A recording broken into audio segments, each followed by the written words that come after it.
Salut! Tu vois cet arbre juste derrière moi? C'est un pommier sauvage.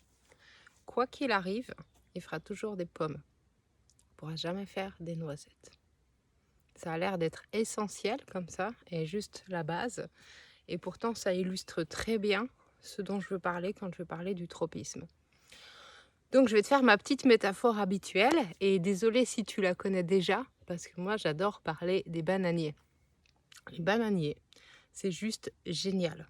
Prends juste une seconde pour penser.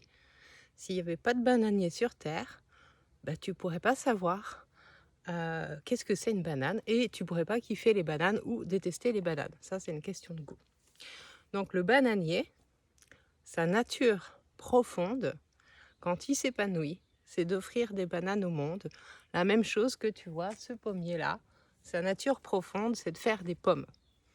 Et quoi qu'il arrive, il ne pourra jamais faire autre chose que ça. Donc, ça pose déjà la notion de génie. On est génial que dans les domaines qui nous ressemblent. Ça, c'est vraiment un point essentiel et on va revenir dessus. Donc, le tropisme, c'est quoi? Et c'est quoi cette histoire de bananier? Le bananier, il a besoin, pour s'épanouir, de conditions idéales pour sa vie et pour sa survie et potentiellement pour grandir et s'épanouir et offrir des fruits. Donc un bananier, idéalement, ça vit sous certaines latitudes qui sont chaudes et humides. Et quand tout va bien, il peut fleurir et il peut faire des bananes et offrir ses fruits au monde. Et puis tu peux aimer ou détester les bananes. Mais quoi qu'il en soit, il y a des bananes sur Terre grâce aux bananiers. Si je prends un bananier et que je le mets dans mon jardin, ici à 500 mètres d'altitude, qu'est-ce qui va se passer? Il va ramer de ouf pour essayer de survivre, parce que les conditions climatiques ne sont pas du tout propices à sa nature profonde. Et chaque année, c'est pareil, je le vois sur le bananier de mon voisin, il pousse, il galère de ouf pour survivre et rester en vie. Si on ne le protège pas en hiver, il crève. Et qu'est-ce qui se passe? Il fleurit jamais et il fait jamais de bananes. Donc, quand je prends un bananier, pour le voir fleurir, pour le voir s'épanouir, il faut que je le mette dans un endroit qui est propice à sa nature profonde. Alors ça tombe bien, avec le végétal, c'est facile, parce que quand tu as une graine, tu sais ce que c'est et tu sais où la pousser, la planter et comment la faire pousser. Et puis quand tu sais pas, tu plantes la graine, tu l'arroses et tu attends de voir ce que c'est. Et si c'est un plant de tomate, tu vas le poser au soleil. Et si c'est de la menthe, tu vas la mettre dans un endroit ombragé. Ok ? Jusque-là, c'est facile. Okay. Donc, quoi qu'il arrive, je peux faire ce que je veux avec mon bananier, lui faire du développement personnel pour qu'il devienne une meilleure version de lui-même, ou j'en sais rien quoi. Il fera jamais autre chose, dans le meilleur des cas, que des bananes. Parce que c'est sa nature profonde, parce que c'est inscrit dans son ADN que dans la forme la plus optimale de son épanouissement, il offre des bananes au monde. Ça, c'est ma petite métaphore pour illustrer qu'en fait, chaque épanouissement humain est différent d'une personne à l'autre. Et on n'a pas, ma foi, dans notre ADN, une fiche de descriptif qui dit dans quel climat il faut qu'on pousse et quelle est notre nature et à quel endroit on peut être génial. Par contre, on peut le découvrir. On peut le découvrir tout simplement en découvrant quelles sont les valeurs qui sont fondamentales pour toi. Ce que j'appelle les valeurs fondamentales, ton tropisme, ce sont des valeurs qui sont essentielles, qui sont des valeurs sur lesquelles, quoi qu'il arrive, tu auras toujours besoin de poser tes fondations à cet endroit-là. Donc, ces valeurs, ce tropisme, sont des choses qui existent et qui se définissent plus ou moins à l'âge de l'adolescence, début de la vie adulte. Plus tu grandis, plus en fait tu multiplies des expériences et plus tu as une idée de ce qui te convient, ce qui ne te convient pas, ce que tu aimes, ce que tu n'aimes pas, quel est ton climat extérieur idéal et qu'est-ce que tu sais bien faire. Mais cette nature-là, en fait, quand tu la suis, elle te permet en fait d'être génial dans un domaine en particulier. Par exemple, pour ma part, la fraternité, c'est mon tropisme. Ça veut dire que quand j'ai la possibilité d'être en lien, comme là par exemple avec cette vidéo, ça me fait du bien. Ça me nourrit, ça recharge mes batteries. C'est un domaine où en fait je suis passionnée. quoi qu'il arrive, la relation humaine, ça me passionne toujours. Que ce soit dans découvrir quelqu'un, que j'appréhende comme un paysage unique et singulier, que ce soit en lisant un livre de psychologie, que ce soit en faisant de la relation d'aide, que ce soit peu importe en fait, en allant à une fête et en discutant avec des inconnus, je suis toujours connectée à cette valeur de fraternité. Et quand je peux y donner de la place dans ma vie, eh bien ça m'épanouit. Pourquoi ça m'épanouit? Parce que quand je suis connectée à cette passion, à cette valeur qui est essentielle, eh bien ça recharge mes batteries.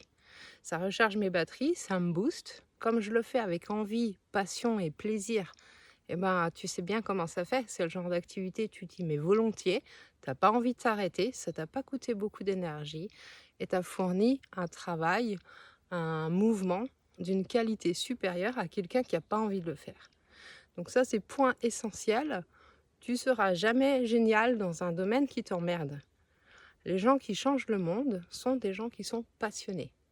Il n'y a jamais personne qui s'est levé en se disant « Ah, je crois que je vais devenir un Martin Luther King, mais en fait, les relations humaines, l'équité, l'égalité, ça m'emmerde royalement. » Non, en fait, c'est des choses qui t'animent profondément dans tes tripes.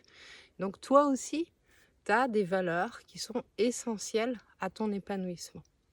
Et tu peux les découvrir en allant visiter tes enfers et tes paradis. Alors non pas que ce soit un système qui est religieux, mais plutôt à chaque fois que tu as eu l'impression de vivre l'enfer dans ta vie, c'est parce que tu étais privé de cette valeur-là. Et à chaque fois que tu t'es senti t'épanouir et que tu as touché des joies ou des états de bonheur importants, c'était que tu étais connecté à cette valeur-là. Et donc, découvrir son tropisme, ça demande en fait de faire table rase de tout ce qui a été transmis dans notre éducation. Parce que nos parents nous ont éduqués avec leurs valeurs qui sont propres à leur propre système. Peut-être c'est leur valeur d'épanouissement ou peut-être juste ils ont fait copier-coller de ce qu'ils avaient reçu de leurs propres parents ou de l'éducation ou de la société.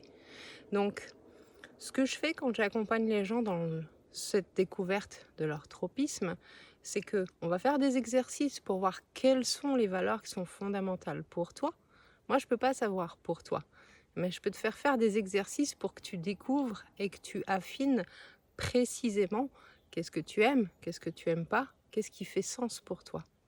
Ton tropisme, c'est typiquement une valeur qui est essentielle pour toi, qui fait sens, qui donne du sens à la vie sur Terre, à ton existence. D'autres parleront de mission de vie, mission d'incarnation, ça c'est les versions plus spirituelles. D'autres parleront en coaching de valeurs centrales ou de pourquoi fondamental. C'est juste une question de vocabulaire ou de terminologie. Tu retrouves ça aussi dans la vision japonaise de l'ikigai. C'est toujours la même chose en fait. C'est juste, il y a quelque chose au fond de toi qui ressemble à une graine, à de l'ADN et qui est propre à ton chemin d'épanouissement. Donc quand on a un chemin d'épanouissement qui est branché sur de la fraternité et de la relation à l'autre, comme c'est mon cas, eh ben, je ne peux pas me mettre à vivre comme si la valeur fondamentale pour moi était la liberté, par exemple. Parce que si je suis branchée sur la liberté, je vais avoir envie de voir le vaste monde, je vais avoir du mal à collaborer avec les autres parce que ça implique des contraintes, y compris des ressources, mais ça va me déranger. Alors que moi, en fait, branchée sur la fraternité, ça ne me pose aucun problème. Donc en fait, les paradis des uns et des autres, ils dépendent complètement en fait de ton système de valeurs à toi. Par exemple, quelqu'un qui adore la course à pied, le trail, le marathon, le sprint, il se sent épanoui quand il a l'espace de courir. Il a un élan de liberté, un élan de mouvement qui fait qu'il a besoin de cet espace-là. Quelqu'un qui est passionné par la découverte, par la compréhension, par la lecture, par l'apprentissage, qui aime lire, et ben quand tu le mets dans une bibliothèque, il est content. Ça l'épanouit, ça lui donne accès à des ressources qui sont favorables pour son épanouissement. Et si je prends le trailer, le marathonien ou le sprinter et que je le mets dans la bibliothèque, ça ne va pas le faire. Et la personne qui est avide de connaissances et de découvertes, peut-être qu'elle va découvrir certaines choses sur un circuit de course, dans la forêt sur un parcours de trail, mais ça va vite être limité. Donc, Tout ça pour dire qu'il y a une partie de ton épanouissement qui est vraiment intrinsèquement inscrit dans qui tu es et dans toutes les expériences que tu as faites dans ta vie. Et découvrir ça, ça change tout. Ça fait faire un switch radical qui permet non pas de se positionner sur des valeurs et des morales qui sont extérieures à toi, mais de te positionner sur un système de valeurs qui est le tien. Quand on est branché sur de la fraternité, la relation à l'autre, c'est toujours prioritaire devant je sais pas, devant le fait d'être libre de ses mouvements, si on reste sur cette histoire de liberté. Donc, approcher cette notion de tropisme, découvrir quelles sont les valeurs qui sont essentielles à ton épanouissement, ça va permettre de passer en revue la notion de morale extérieure, comment elle se construit, comment elle est propre à un système humain pour que la collectivité soit possible, mais ça ne permet pas pour autant l'épanouissement de chaque individu. Ça permet de passer en revue aussi la notion de jugement. Qu'est-ce qui est bien, qu'est-ce qui est mal? Ça dépend en regard de quoi, et ça dépend en regard de tes objectifs. Donc, poser ton propre système de valeurs, ça veut dire quoi? Ça veut dire être ton propre référentiel. Ce n'est pas des références à l'extérieur, mais des références à l'intérieur. Tu vois là, le pommier, si il se juge lui-même sur le fait qu'il est incapable de faire des bananes, ça va être assez désagréable pour son estime de lui-même.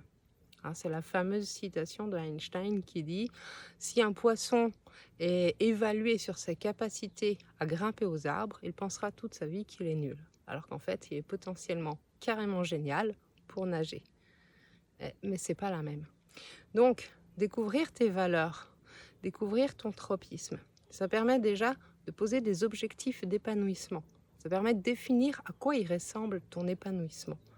Parce que l'épanouissement de quelqu'un qui est branché sur de la liberté, l'épanouissement de quelqu'un qui est branché sur de la générosité, l'épanouissement de quelqu'un qui est branché sur de la fraternité, de la sororité, de l'équité, de l'altérité, il est différent en fait, d'une personne à l'autre. Et du coup, en fonction de ces objectifs-là, parce que ça devient des objectifs d'épanouissement, ça te permet de savoir en fait quels vont être les choix qui vont être profitables à ton épanouissement pour toi. Et pas pour la vie entière, pas pour le monde entier, pas en termes de morale rigide qui fait que c'est cette vérité-là qui est absolue, mais c'est ta vérité pour toi en fait, à un instant T. Et du coup, ça permet aussi de s'éloigner du jugement et de comprendre que les autres individus, ils ont leur propre choix en fonction de leur propre définition de l'épanouissement. Et en plus, ça te donne un atout essentiel, ça te donne l'information en fait, quel est le domaine où tu es potentiellement génial. Potentiellement génial dans le sens que c'est pas un don inné d'être à l'aise avec les gens par exemple, c'est quelque chose qui se travaille. C'est pas un don inné d'être capable de partir à la découverte du monde, ça s'apprend. Il y a des expériences de terrain à faire. Mais c'est quelque chose que plus tu y donnes du temps, cette valeur, ce tropisme, plus il y a de chances que tu développes des compétences qui sont extraordinaires, qui sont efficaces, qui font de toi quelqu'un qui devient génial et absolument compétent dans un domaine particulier. Que ce soit une passion, que ce soit un travail, que ce soit une façon de vivre et une philosophie de vie, peu importe. C'est le domaine dans lequel tu vas être le plus épanoui, qui est potentiellement l'endroit où tu es le plus génial. Donc, tout ça pour dire que travailler à poser ces fondations, moi j'appelle vraiment ça des fondations dans le sens que c'est essentiel pour construire un édifice durable et solide. Si on te prive de tes fondations, ça devient vacillant. Si demain tu as l'opportunité de construire une maison et que tu as, mettons, un budget illimité pour le faire, si tu as le choix entre des matériaux de mauvaise qualité qui ne sont pas durables en termes de temps ou durables en termes d'écologie, peu importe tes valeurs, ou des matériaux qui sont durables et qui vont être bénéfiques pour la nature, par exemple, si tu as le choix entre les deux, tu choisis quoi? ça semble évident en fait que tu vas choisir ce qui est durable et ce qui est solide. Ben, c'est exactement la même chose pour ta vie. Et donc, construire des fondations avec des valeurs qui te ressemblent, qui sont cohérentes avec qui tu es, qui sont cohérentes avec ton tropisme, qui sont cohérentes en fait avec l'ADN de ton être, de ton âme, de ta mission de vie, appelle ça comme tu veux en fait, la terminologie n'est pas vraiment importante, ben, ça va te permettre de marcher un chemin qui est vraiment le tien. Et plus tu marches un chemin qui est le tien, plus tu peux gagner en assurance, en confiance en toi, en estime de soi, plus tu es bien dans ta peau. Et quand on est bien dans sa peau, on fait moins chier les autres, on est moins sensible au jugement extérieur, on est moins intransigeant en fait sur le fait que d'autres ont d'autres systèmes de valeurs parce qu'on comprend comment ça marche. Donc tout ça, ce sont quelques éléments de bénéfices. Donc, je donne un stage en août, le 21 et le 22 août. C'est un week-end, c'est l'avant-dernier week-end du mois d'août. Je fais ça en présentiel ici, dans la Drôme, tu vois, exactement. On sera même ici dans la forêt. Hein, parce que entre être dehors sans masque ou être dedans avec masque en plein été, bah, moi j'ai choisi très rapidement, ça sera en extérieur. D'autant que pour ma part, j'ai la croyance que être dehors, ça favorise hautement l'intégration, que ce sont des conditions qui sont favorables en fait à la transmission, à l'apprentissage, au développement personnel, au travail de groupe. Donc concrètement, comment ça se passe? C'est 2 jours de stage. On va passer en revue cette notion de tropisme, les notions des valeurs, la construction de la morale, la place de la survie dans tout ça, parce que ça a une vraie place. On parlera aussi un peu neurosciences pour expliquer comment ça se construit en fait dans notre cerveau, parce qu'on peut aller à l'encontre de notre cerveau. On parlera évidemment du jugement, on parlera du fait d'être son propre référent, et puis on fera aussi des exercices purement pratiques et on mettra en place une stratégie qui va être favorable en fait pour toi, que tu puisses avoir tes propres objectifs, que quand tu repartes de ces 2 jours, tu aies une idée très claire de qu'est-ce que tu dois prioriser dans ta vie, que ce soit ta vie professionnelle, ta vie de couple, ta vie amicale, tes loisirs. En fait, on va voir où se trouve cette valeur dans tous les petits aspects de ta vie, jusque dans les moindres détails. Et du coup, tu auras une idée très précise. C'est un peu comme quand tu fais un grand nettoyage de printemps. Tu vas pouvoir faire du tri. Tu vas pouvoir faire du tri et choisir uniquement ce qui te fait vraiment du bien, ce qui te nourrit, ce qui te recharge, ce qui te passionne, et pour pouvoir avoir une vie qui te plaît de plus en plus. Pourquoi? Parce qu'en fait, il n'y a tout simplement que 24 heures dans une journée et qu'il n'y a pas de miracle. La façon dont tu occupes ton temps, si tu ne priorises pas ce qui te passionne, il y a peu de chances que ce soit les passions qui viennent te chercher. Donc, on fera tout ça. Et plein d'autres choses. Si tu me connais déjà un peu, ben, tu sais que quand je travaille dans l'animation d'un groupe, c'est essentiel pour moi qu'il y ait une cohésion de groupe, que le groupe soit bienveillant, qu'il y ait de l'espace pour la communication, que chacun puisse déposer ses ressentis. Donc, tu sais que si tu es déjà venu ici même à un stage tribu ou à un stage antifragile, tu sais qu'en fait, il y a énormément d'espace pour que chacun puisse s'exprimer, que le groupe est porteur d'une transmission aussi, que tous les gens qui viennent également pour te transmettre des choses à toi et à moi, parce que moi aussi, je suis gagnante dans l'histoire. Et donc, on passera en fait de tous ces aspects très théoriques, un peu spirituels à quelque part, un peu philosophiques également, à quelque chose de beaucoup plus terrien, pragmatique et concret. Et le but, c'est que tu repartes en fait clé en main avec un mode d'emploi de qui tu es et de quoi tu as besoin. Parce qu'une fois que tu connais ton ADN, ton tropisme, eh ben, tu sais en fait dans quel endroit tu peux t'épanouir. Et tu vas arrêter de faire comme le bananier du voisin qui lui ne peut pas se barrer avec ses racines, d'essayer de pousser et de survivre tant bien que mal dans un environnement qui ne lui convient pas. Voilà, toutes les infos pratiques, elles sont dans l'événement Facebook ou sur mon site internet aurelieverdon.com. Dans les événements, tu cliques dans événements, tu regardes, ça s'appelle stage focus sur mes valeurs. C'est 2 jours, ça coûte 160 € et toutes les autres infos et les détails sont dans les descriptifs. Voilà, dis-moi si ça t'a parlé en commentaire. Dis-moi ce que tu en penses. Dis-moi si c'est un travail que tu as déjà fait avec moi. Si tu connais déjà ton tropisme, qu'est-ce que ça a changé pour toi? Parce que les avis des gens, c'est hyper important pour comprendre qu'est-ce qui se passe dans ce processus. Je sais, parce que moi aussi, des fois, j'ai du mal à passer le pas. Il y a quelque chose qui me plaît, un thérapeute qui m'inspire, quelqu'un que j'ai envie d'aller voir. Entre le moment où je suis les publications et où je passe le pas, des fois, ça peut être un long moment. Et je sais que pour moi, ce qui fait beaucoup la différence, c'est quand les gens donnent leur avis et disent qu'est-ce qui a changé pour eux. Donc, si tu as déjà fait cet exercice, mets-moi en commentaire qu'est-ce que ça a changé pour toi de découvrir ton tropisme. Comme ça inspirera d'autres. Tu peux partager cette vidéo, évidemment, ça m'aide beaucoup. Et ça peut peut-être potentiellement faire énormément de bien à quelqu'un. Voilà, et si tu as plein de questions, ou si tu n'en as pas du tout, tu peux mettre des commentaires.